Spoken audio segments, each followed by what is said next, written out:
Abra sua Bíblia, segundo livro dos Crônicas. Fique de pé, vamos orar ao Senhor. Jesus, obrigado por chegar nesse lugar que não é outro senão uma casa de oração. E nessa casa de oração, nosso coração se alegra porque o Senhor está aqui.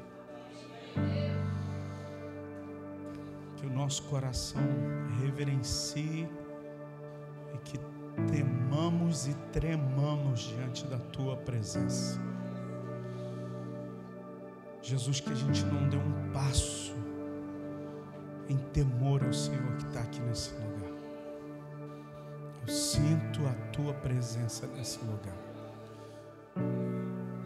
Ó Deus, e a Tua presença me causa temor e espanto, porque só Tu és santo e não há outro igual a Ti.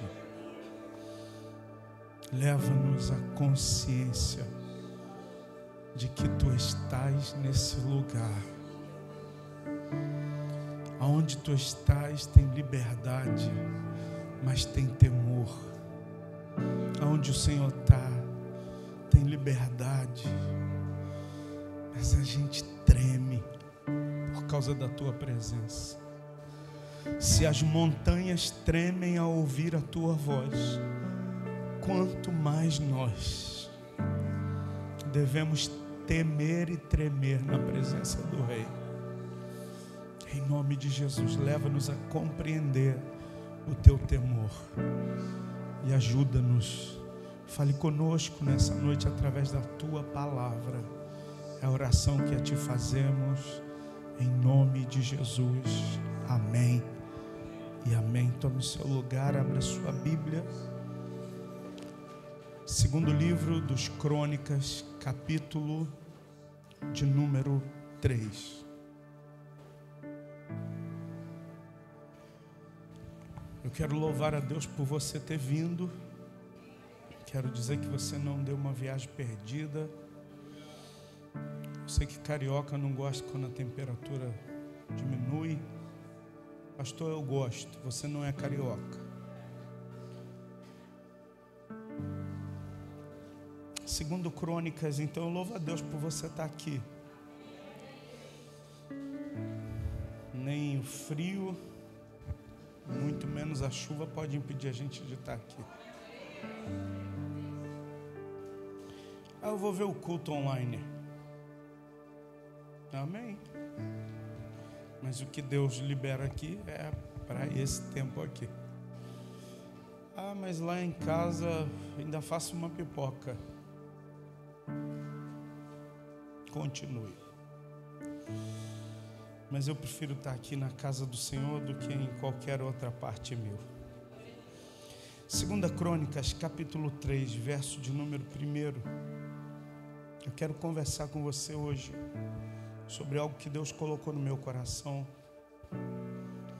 Verso 1 diz assim: começou Salomão a edificar a casa do Senhor em Jerusalém.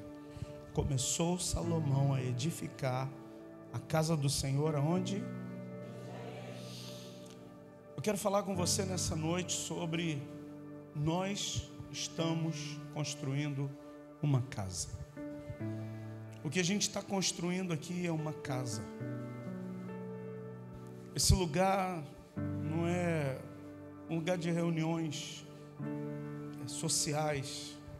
Esse lugar não é um lugar onde a gente revê amigos, apesar da gente fazer nesse lugar amigos. Esse lugar não é um lugar onde a gente revê pessoas queridas, apesar da gente rever pessoas queridas. Esse lugar é a casa de Deus. E nós estamos construindo uma casa para Deus.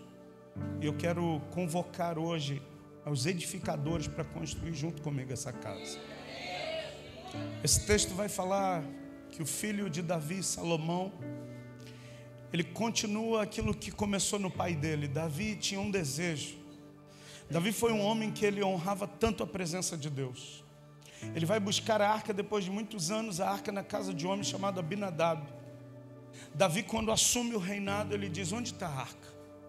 Porque eu não posso governar sem a presença. E eu quero dizer para você, a tua vida não vai adiante sem a presença. Bata no ombro do seu irmão e diz assim: nós precisamos da presença. Diga para o outro assim: você precisa da presença. Você veio essa noite por causa da presença de Deus. Nós estamos reunidos aqui na presença de Deus. Davi entende: eu não posso governar sem a presença. Onde está a arca? Ele vai até a arca, até onde estava na verdade a arca. E ele vai com muita festa, com muita alegria. Eu quero dizer que não é de boas intenções que a gente vai construir uma casa. Nós não vamos construir uma casa para Deus aqui nesse lugar cheio de boas intenções. Boas intenções não se constrói a casa de Deus.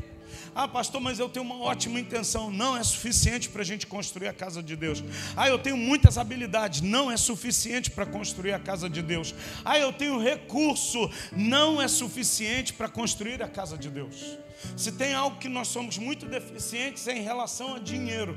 Mas não é o dinheiro que vai fazer a gente construir a casa de Deus. O que faz a gente construir a casa de Deus é o temor que nós temos e o reconhecimento que nós damos à presença dEle que está aqui nesse lugar. Eu posso ouvir um amém seu, querido? Escuta, Davi vai buscar a arca, só que ele vai buscar da maneira dele. Uma festa muito grande. Ele compra uma picape nova. Ele compra uma Fiat Toro 0 km, ou uma Ford Ranger.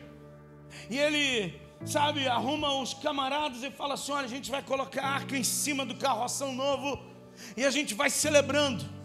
Eles pegam a arca na casa de Abinadab. Os homens estão lá. À frente vai um homem por nome de Aiô, e atrás vai um outro por nome de Uza.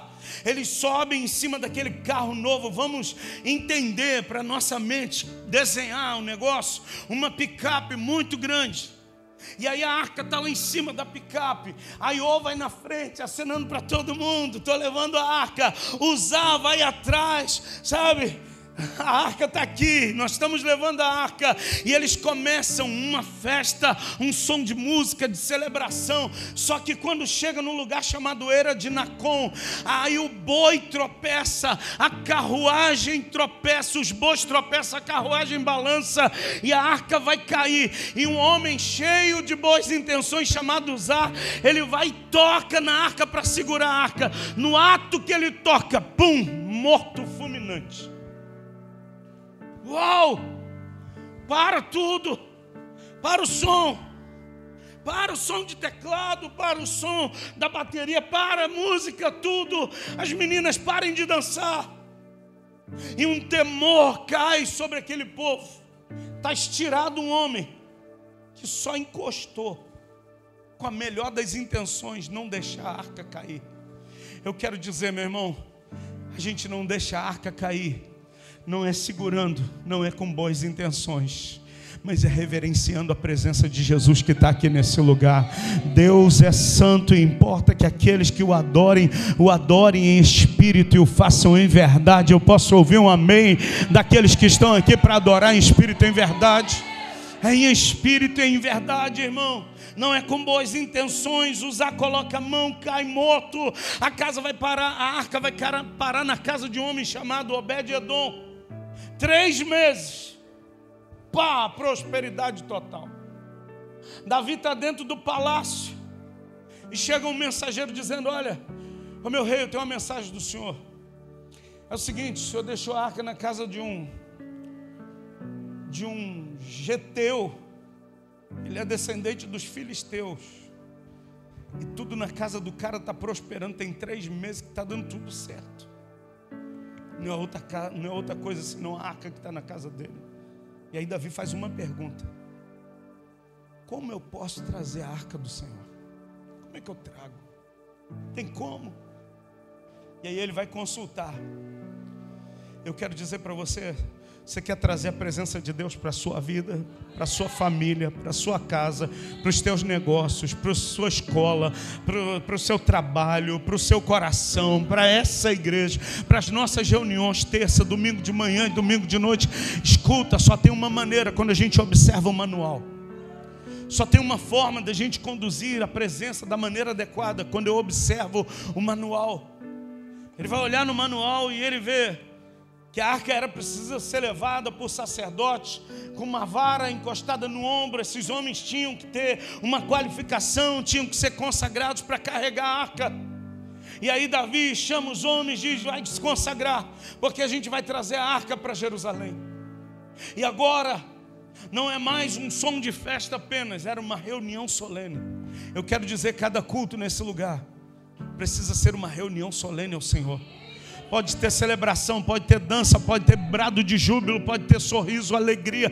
Mas escuta, você não pode esquecer, esse lugar que nós estamos construindo não é um clube social, é a casa de Deus. E na casa de Deus tem reuniões solenes. Olha para o seu vizinho e diz assim: você está na casa de Deus. Na casa de Deus tem reunião solene, meu irmão. Você está entendendo, seu pastor, aí sim ou não? Davi diz assim para os homens: olha, vocês vão dar 6 passos. Quando derem 6 passos para, a gente vai matar um animal, vamos sacrificar ao Senhor. 13 a 14 quilômetros da casa de Obed-Edom até Jerusalém. Pensa 13 quilômetros. Vamos pensar no menor espaço. 13 quilômetros. 13 quilômetros é da porta da igreja até a casa onde eu morava em Nilópolis. 13 quilômetros, 6 passos para, sacrifica. Mais 6 passos para, mais uma vez, mata um animal. Mais 6 passos para, sacrifica de novo. 6 passos para, sacrifica de novo. Pastor, o que isso tem a ver com a minha vida? O que isso tem a ver com a igreja? Escuta, a gente não pode dar um passo sem antes parar e ter sacrifício de louvor e adoração ao Senhor. Eu acho que você não entendeu. A tua vida, você não pode fazer nada sem antes você parar e fazer sacrifícios de louvor a Deus e esperar que Ele receba a minha, a tua adoração. Você entende isso? O nosso grande problema é que a gente está cheio de boas intenções, Davi. A gente está fazendo no automático.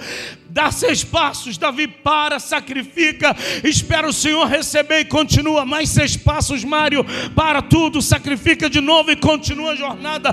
13 quilômetros assim. Um rastro, uma marca de sangue vai ficando. Quando chega em Jerusalém, o camarada que tinha prosperado lá, pensa a casa do cara toda mal acabada, ainda sem bolso, os móveis da casa escorado com tijolo. Mas agora a casa do Obed-Edom está toda perfeita. Televisão de LED de 82 polegadas. Os móveis perfeitos. Tapete persa. Mário gosta de tapete. A casa do cara um brinco. Ele diz assim: o que eu vou fazer nessa casa? Se não tem mais, eu vou sair daqui, eu vou seguir a presença. Eu quero dizer, não se apegue às coisas, se nelas você não tem mais a presença. O que mais importa para a gente é a presença. As coisas a gente vai usar elas. Olha para o seu vizinho e diz assim: as coisas, use a presença, busque incessantemente todo dia. Deus vai te dar coisas. Um amém. Essa pessoa que falou amém, você recebe, tá? Você já era, irmãozinho. Escuta, Deus vai nos dar muitas coisas. Deus vai nos dar casa, Deus vai nos dar carro, Deus vai nos dar motocicleta, Deus vai nos dar carreira profissional, Deus vai dar, quem está afim de casar, Deus vai dar casamento, Deus vai dar uma opção de coisas. Use as coisas. Mas eu abro mão de todas as coisas em detrimento da presença. Ter coisas sem ter presença é ter tudo de bom, mas não ter alegria.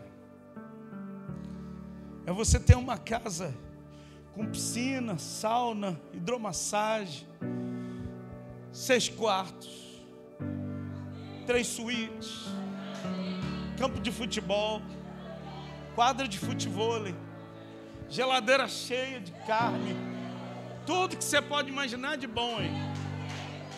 Ai, pastor, meu sonho, aleluia. Escuta, tudo isso sem presença, sem graça. Tudo isso sem presença, vazio. Tudo isso sem presença, sem sentido. O Obed-Edom, cara, ele entendeu isso. Ele falou: vou seguir a presença. Ele vai parar lá em Jerusalém. Ele não era levita, ele não era sacerdote, mas o Davi coloca o Obed-Edom, sabe como? Como porteiro da tenda. Mas a tenda tinha porta? Não. Sabe por quê? Porque quem anda, sabe, mirando a presença, Deus sempre vai conseguir encaixar ele em alguma área. Se quer ser encaixado em algum plano de Deus, olha para a presença, meu irmão, porque no lugar que não tem porta, Deus te nomeia porteiro de um lugar que não tem porta. Ah, que loucura é essa, meu Deus? A Bíblia vai dizer que o Obed-Edom se transformou em porteiro da tenda. Porteiro, ficava lá. Mas cadê a porta, Obed-Edom? Não sei, Davi mandou ficar aqui, cara. Eu sou porteiro do lugar que não tem porta, porque eu estou olhando para a presença. Eu quero dizer para você, meu irmão, não tire os olhos da presença. Não tire os olhos da presença.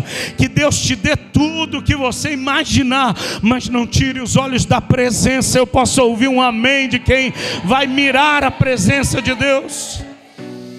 Escuta, a arca está lá, numa tenda. Davi vai para o palácio. Só que Davi era um cara que amava a presença. Um dia ele acorda, ele diz: cara, eu moro num palácio, mas a presença está numa tenda. Já sei, eu vou construir uma casa. Eu vou construir uma casa para Deus. E eu vou botar a arca nesse lugar. Eu vou construir um templo. E ele propõe no coração, e vai visitar ele um profeta por nome de Natã. O Natã vai visitar o Davi, chama ele: senta na mesa aqui, Natã. Ele pega os papéis e diz: olha aqui, ó, eu vou construir isso aqui. Eu vou construir uma casa para Deus. Natã vira para ele, emocionado, e diz assim: faz tudo que está no teu coração, rei. Vai dar certo.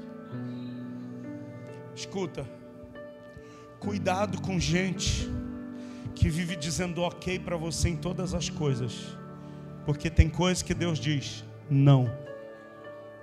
Mas a gente gosta de ouvir gente que quer dizer ok, bom, vai lá, rebenta. Quando o Natã está saindo, Deus fala assim: volta lá e diz para o Davi que ele tem muito sangue na mão, ele não pode edificar casa para mim. Volta lá e diz que ele não vai fazer, mas o herdeiro dele vai construir. E a casa que o herdeiro dele levantar, ninguém vai destruir. Escuta, Salomão construiu um templo suntuoso, mas o templo de Salomão caiu. Pastor, tem alguma coisa errada? Não.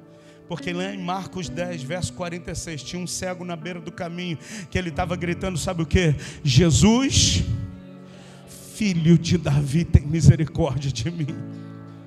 O ceguinho estava dizendo: é esse que vai construir uma casa que vai ficar de pé e nunca vai ser destruída. Sabe onde está essa casa? Eu estou olhando para ela agora. Eu estou olhando para essa casa agora. Escuta, a casa de Deus não é esse edifício onde a igreja está reunida. A casa de Deus somos nós, como estamos aqui dentro desse lugar. A casa de Deus sou eu e você. Olhe para o seu vizinho e diz assim: a casa de Deus não é esse edifício. A casa de Deus somos nós reunidos como igreja. Mas o Salomão constrói. Ele começa a edificar. E eu quero dizer aqui que nós estamos edificando uma casa para Deus. Quando Salomão vai edificar essa casa, ele começa a chamar a gente, porque ele não podia fazer tudo.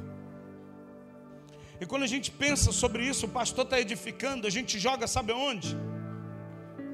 Vocês jogam nos meus ombros. Vocês jogam no ombro da pastora. Não deixe o pastor fazer, ele é que é chamado para isso. É verdade, eu fui chamado assim como Salomão foi chamado para edificar uma casa. Mas Salomão não fez a casa sozinho, ele precisou de gente. Eu quero dizer para você que está me ouvindo hoje: Deus está reunindo gente que quer construir algo para Ele. Se você topar essa e se candidatar e disser: Deus, eu quero me unir ao pastor para construir essa casa, eu quero te dizer, não vai lhe faltar nada, Ele vai te suprir de todas as coisas, mas você precisa se doar para o reino e para aquilo que Ele quer fazer através da sua vida. Você entende isso hoje? Escuta, começa a construção. Eles começam a estabelecer tudo que estava dentro do padrão. Versículo de número 1: começou Salomão a edificar a casa do Senhor em Jerusalém, no monte Moriá, onde o Senhor aparecera a Davi seu pai, no lugar que Davi tinha designado na eira de Ornão, Jebuseu. Escuta, a gente vai construir, não é segundo aquilo que a gente pensa. Eu não vou fazer segundo aquilo, eu estou afim de fazer isso. Eu vi uma igreja na internet fazendo isso, eu vou fazer. Não, nós vamos construir, mas olhando para o modelo que Deus tem para a nossa vida. Salomão tinha um modelo, Davi mandou dizer que é aqui o lugar onde a gente deve construir. E ele faz exatamente o que o pai dele tinha ordenado. Eu quero dizer para você, querido, que nós vamos construir de acordo com aquilo que o pai tem liberado para nós. É aqui o lugar, é nesse lugar, é nesse lugar. Quase todo dia eu passo diante de um espaço que eu falei no outro dia, eu estava passando com a Cristiane, eu suspirei alto, eu falei: o meu sonho está aqui do lado. Escuta, é o meu, mas eu decidi embrulhar o meu sonho e falar: Deus, onde está o lugar que o Senhor quer para a igreja? Onde está o espaço? Porque talvez eu tenha, talvez não, com toda certeza, eu tenho uma visão desse tamanho. A visão de Deus é muito maior do que a minha visão. Agora eu preciso ter a visão daquilo que Deus pensa ao nosso respeito, ao meu respeito. Você precisa ter a visão daquilo que Deus pensa ao teu respeito. Salomão começa a construir, vai construindo passo a passo. Olha o que diz lá no capítulo 5, acompanhe comigo. Capítulo 5. Verso de número 1, você está aqui comigo, sim ou não? Você trouxe Bíblia, crente? Aleluia. Então abre ela aí. Verso 1. Assim se acabou o quê? Escuta, não basta começar, tem que concluir. Eu vou repetir para você. Não basta começar, Gabriel, tem que concluir. Não basta eu dar o pontapé, Mateus, eu tenho que chegar lá na linha, na reta de chegada. Não basta eu começar a corrida, eu tenho que concluir essa corrida. Não basta eu dar o tiro inicial, não, eu preciso chegar lá. E a Bíblia vai dizer que é melhor o fim das coisas do que o começo delas. Eu quero dizer para você que o melhor ainda está por vir na nossa vida. Pastor, começou muito bem, mas o fim é melhor do que o começo, irmão. Pastor, eu comecei, que vida maravilhosa eu estou vivendo. Se alegre nisso, mas o fim é melhor do que o começo. O que tem para acontecer ainda na minha e na tua vida, ainda está por vir o vinho melhor. Pastora, domingo de manhã estava pregando aqui e falou que o melhor vinho é no final. E eu quero dizer para você, Deus ainda está separando o melhor vinho para mim e para você. Ainda tem um vinho novo para ser derramado na minha e na tua vida. Pastor, mas como eu faço? A gente tem que concluir, meu irmão. Assim que se acabou toda a obra que fez o rei Salomão para a casa do Senhor, então trouxe Salomão o quê? As coisas que Davi, seu pai, havia dedicado. O que era que Davi tinha dedicado? Vamos lá. Prata, ouro, os utensílios. E ele os pôs entre os tesouros. Escuta, quando a gente concluir aquilo que Deus tem proposto no nosso coração, vai chegar prata, vai chegar ouro, vai chegar todos os utensílios que a gente precisa. Mas olha para mim, a gente faz o caminho inverso. A gente busca a prata, o ouro, os utensílios e diz: pastor, quando eu acabar a faculdade, eu faço a obra de Deus. Quando eu melhorar no emprego, eu faço a obra de Deus. Quando eu tiver isso, eu faço a obra de Deus. Irmão, não foi nem um, nem dois, nem três que falaram assim: pastor, no dia que eu tiver dinheiro eu compro o terreno e dou para a igreja. Eu acho que Deus ficou olhando lá do céu. Chega mais, anjo. Vamos dar gargalhada dessa história aí. Sabe por quê? A gente sempre faz o caminho inverso.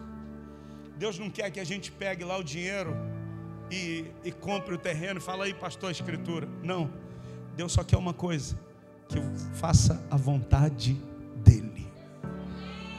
Eu vou repetir para você. Eu vou repetir porque eu acho que tem gente que ainda não entendeu. Deus não quer que você diga assim: você acredita? Ah, meu amor de Deus, você acredita que já teve gente que falou assim: pastor, ora para mim ganhar na Mega.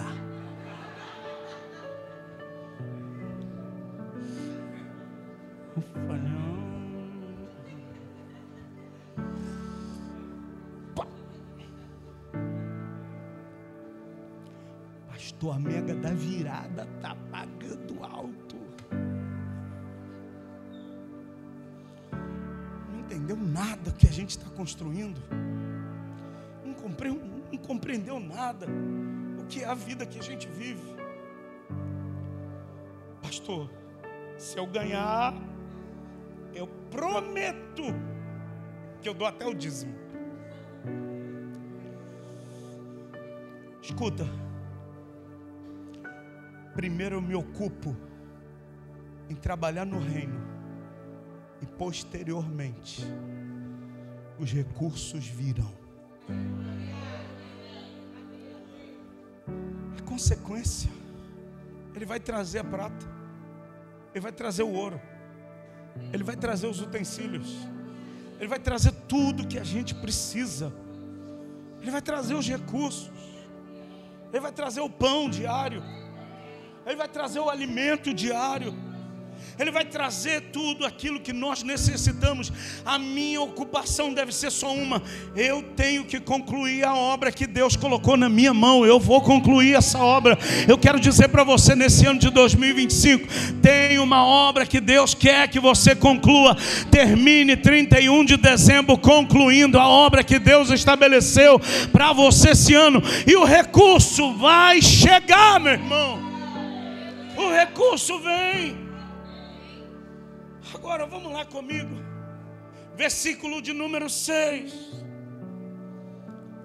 Vamos ler a partir do verso 2.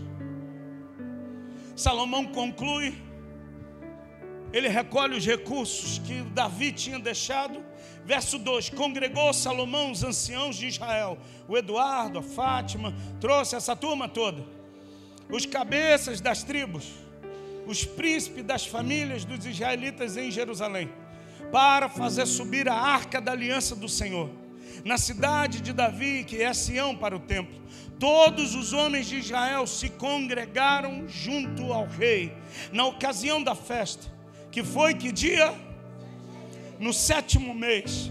Vieram todos os anciãos, estava lá o Salim, estava o Ângelo, estava a Fátima, os anciãos da igreja estavam todos lá. Vieram todos os anciãos de Israel, e os levitas tomaram a arca e levaram para cima com a tenda da congregação, e também os utensílios sagrados que nela haviam. Os levitas sacerdotes é os que fizeram subir. Verso 6: o rei Salomão e todo o quê?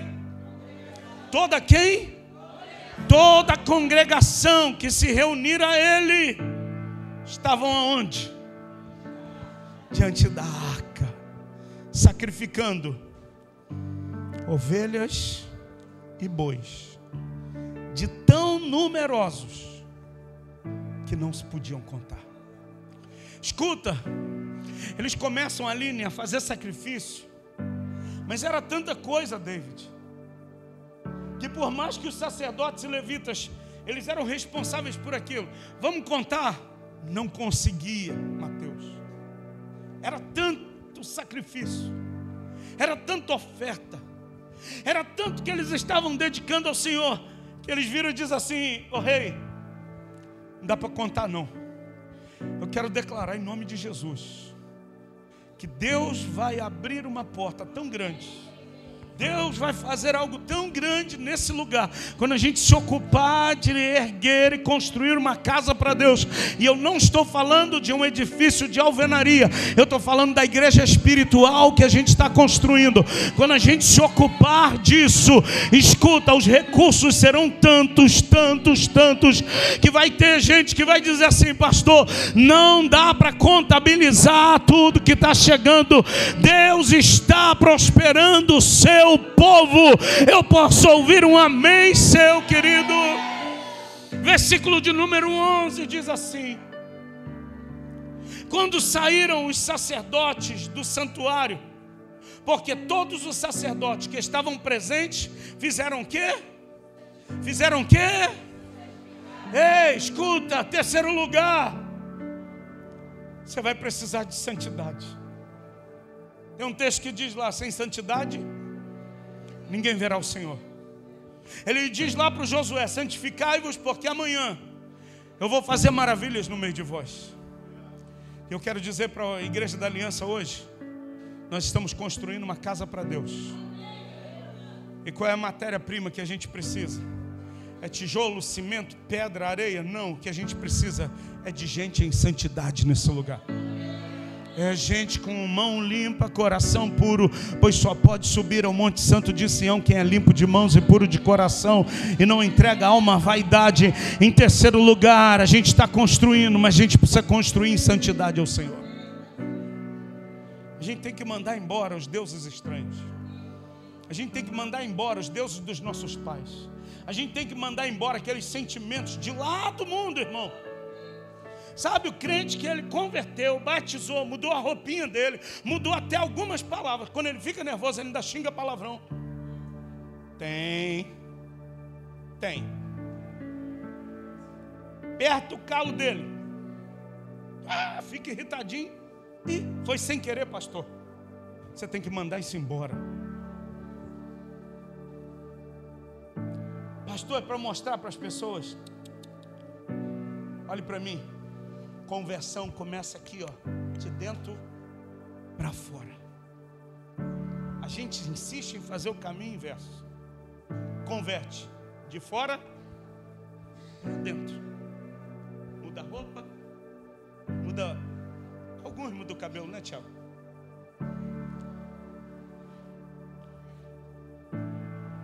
Muda o linguajar. Mas aqui dentro não mudou.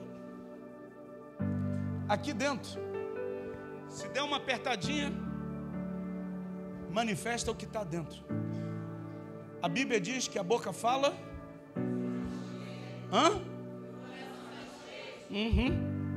Quando te apertam, o que está saindo? Quando passa por crise, o que sai? Quando enfrenta a luta, o que sai? Quando enfrenta provas, o que sai? Quando passa pela dor, o que sai? Quando o vizinho joga cocô de cachorro na sua porta, o que sai? Quando no trabalho o seu encarregado implica com você, o que está saindo? Quando o vizinho faz algo de mal para você, o que está saindo? Tem que sair vida daqui, ó. Pastor, por que o senhor está dizendo isso? Morava em Nilópolis. Todo domingo tinha um possesso que Deus permitia ele colocar o carro em frente à minha garagem. Teve um domingo, eu estou chegando e ele botou na porta da minha garagem. Eu respirei fundo. Eu não xingo palavrão não, tá? Isso aí já foi embora. Obrigado pelo amém. Eu falei, não pode, ele não fez isso. Eu falei, Cristiane, vai subindo com as meninas. A gente morava no segundo andar. Vai lá subindo com as meninas. Porque na minha mente, eu já estava imaginando, eu vou quebrar os 2 retrovisores. Eu vou rasgar os 4 pneus dele. Eu vou destruir o carro dele todinho. Irmão, uma ira tomou a minha vida. A Cristiane percebeu. Eu falei, vai amor, sobe, leva as meninas. Ela, não, vou te esperar. Eu falei, não quero que espere não, vai. Sobe, Cristiane. Ela, não, vou te esperar. Eu falei, Cristiane, sobe. Aí o tom ficou, a voz ficou mais grossa. Ela, amor, calma. Eu falei, tô calmo. Muda a voz, irmão. Se falasse assim, mão para trás, já vinha. Se falasse qual é o teu nome, aí piorou. Eu botei o carro no meio da rua, liguei o alerta, fui lá no posto. Eu falei, chefe, pararam na porta da minha garagem. Posso deixar meu carro dormir aqui no cantinho? 5 horas da manhã eu venho tirar aí. Ele falou, guerreiro, pode deixar, mas tem que tirar 5, porque o meu plantão acaba às 5. Não vou te cobrar nada, mas só tem que tirar o carro às 5, porque o outro cara que vai chegar aí, ele vai implicar comigo, vai me trazer problema. Eu falei, eu não vou te dar problema, deixa eu colocar. Quando eu estou voltando para pegar o carro, para estacionar no posto, está o cidadão saindo do portão da casa dele, do outro lado da rua. E amigo, falei, eu não sou teu amigo. Amigo, desculpa. Eu falei, tira o carro e não fala nada. Não, é porque eu falei, não fala nada. Entra no seu carro e tira o seu carro daqui. Irmão, mas aquele dia eu subi tão envergonhado, porque a Cristiane estava na porta. E ele foi falar, aí eu levantei a voz e falei, entra no teu carro agora e sai daqui do meu portão. Era um senhor que tinha idade de ser meu pai. Mas eu estava tão tomado por uma ira, eu tinha acabado de sair de um culto. Eu me senti tão envergonhado diante de Deus. Eu me senti tão envergonhado diante da minha esposa. E tem um inimigo que fica apontando a gente. Valeu, adorador. Adorou em espírito e verdade, hein?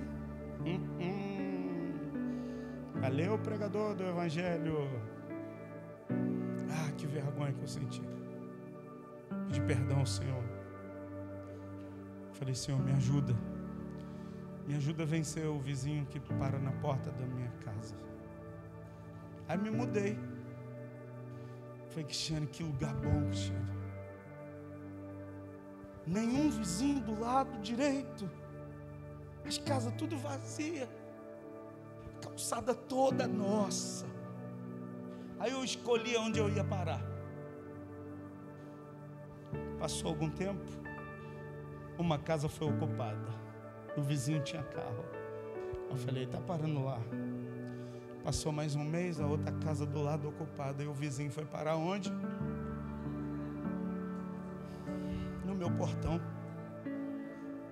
Eu falei, não pode, Cristiane, deve ser perseguição, não é possível.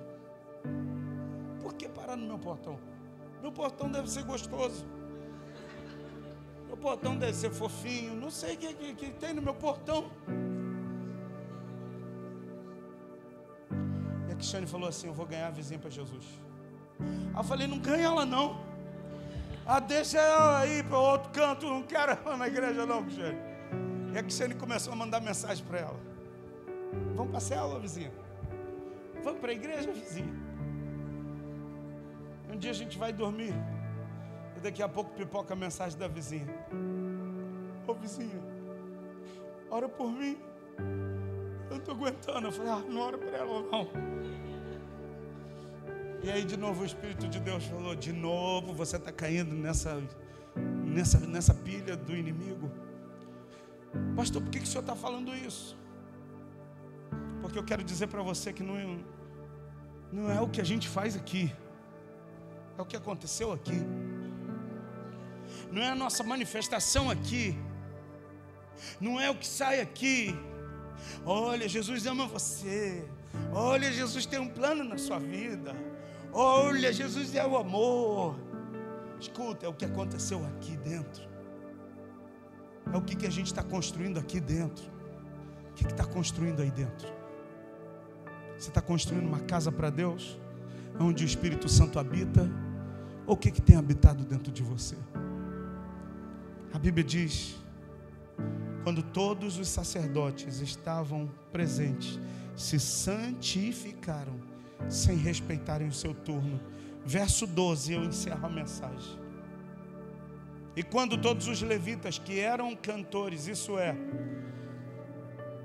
Asaf, Emã e Jedutum, e os filhos e irmãos dele, vestidos de linho fino, estavam de pé para o oriente do altar. Para o oriente significa o lugar da glória, com símbolos, alaúde, harpa, contrabaixo, guitarra, violão, teclado, bateria. E com eles 120 sacerdotes que tocavam trombeta, violino. E quando em uníssono, a uma voz, a um tempo, tocaram as trombetas, os cantores, para se fazer ouvir, para louvarem ao Senhor e renderem graças. Quando levantaram eles as vozes com trombetas, símbolos e os instrumentos músicos para louvarem ao Senhor, porque Ele é bom e porque a sua misericórdia dura para sempre. Então sucedeu que a casa, a saber, a casa do Senhor, se encheu de uma nuvem, de maneira que os sacerdotes não podiam estar ali para ministrar, por causa da nuvem, porque a glória do Senhor encheu a casa de Deus. Quarto lugar, quando tudo estiver no lugar, quando tudo estiver pronto, quando a gente for cantar e tocar, quando as moças forem dançar, quando os diáconos estiverem prontos, quando os intercessores estiverem prontos, quando a igreja, a congregação estiver pronta, quando a gente levantar a voz, a glória de Deus vai encher esse lugar. Escuta, mas é a glória de Deus encher da gente não conseguir ficar em pé. É a glória de Deus encher. Esse termo glória significa peso. Quando o peso da glória vem, escuta, as pernas começam a tremer. Pastor, por que o senhor está dizendo isso? Escuta, eu não tinha nada preparado para pregar hoje. Quando acabou o louvor, eu falei: Cristiane, faz a oferta que eu vou sentar para tomar um ar, porque a minha perna estava tremendo. Eu falei: eu estou bem. Saí ontem para passear com a minha esposa, para celebrar o aniversário de casamento. Dormimos pra caramba, passeamos. Quando a gente estava voltando agora na estrada, ela falou: amor, está dando soninho. Eu falei: dorme, que eu vou dirigindo. Daqui a pouco o soninho pegou em mim. Eu falei: está dando muito sono. Primeiro posto, encostei. Achando, o que foi? Eu falei: vamos dormir junto. Irmão, abaixamos o banco, vamos dormir no posto, irmão. Ah, que soninho bom no posto, irmão. Pensa, os dois doidos dormindo. Eu falei: que a gente está ficando velho, passeando, dormindo na estrada. Paramos na estrada, ah, que soninho gostoso. Acabamos de dormir. Vamos pegar a estrada de novo, vamos embora. Ela: vamos parar para tomar um café. Eu falei: vamos, já dormimos bastante, agora vamos tomar café da tarde. Escuta, eu estou bem. Acabou o louvor, irmão, a perna tremendo. Eu falei: que troço é esse? Conseguia ficar em pé direito. Eu falei: é a glória de Deus, eu cheguei aqui bem, eu estou saudável, não tem problema nenhum. E Deus falou assim: eu quero encher a casa de uma tal maneira que você não suporte, que você não aguente, que a igreja não aguente, que os sacerdotes não aguente, que ninguém aguente, que a gente se prostre, a gente reconheça: santo, santo, santo é o Senhor dos exércitos, toda a terra seja cheia da glória dele, que a gente reconheça a presença dele nesse lugar, e a única coisa que nos resta seja a gente botar a cara no pó e dizer: só tu és digno de receber a honra, a glória, a força e o poder. Pastor, mas o que é isso? É um movimento? Não, é mais do que movimento. Pastor, o que é isso? É uma moda? Não, é muito mais do que uma moda. Pastor, o que é isso? É uma casa. É uma casa, Robson, onde ele está no centro. É uma casa, Noemi, que quando as pessoas entrarem aqui cativas, escuta, vai cair lá atrás. As cadeias vão ser arrebentadas lá embaixo. Quando estiverem subindo a escada, as correntes já vão quebrar. Quando estiver passando na calçada, as algemas já vão se arrebentar. E vão chegar aqui no altar e dizer: eu quero Jesus que vocês pregam, eu quero isso que vocês cantam, eu quero experimentar disso, eu quero entregar aqui o vício, eu quero entregar aqui a minha depressão, a depressão que abraçou a minha vida até hoje. Eu entrego tudo isso nesse altar e eu quero sair daqui cheio da vida de Deus. Você está me ouvindo hoje, meu irmão? O meu convite para você é: vamos construir essa casa. O meu convite é: vamos construir essa igreja. Se for melhor para o teu entendimento, vamos construir essa igreja. Não é um lugar religioso, não. É um lugar de relacionamento com o Espírito de Deus. Não é um lugar de costumes, não. É um lugar onde eu me rendo sem reservas para Ele. Não é um lugar cheio de dogmas e tradições, não. É um lugar onde a palavra, ela é revelada ao meu coração, e isso me traz saúde e vida plena.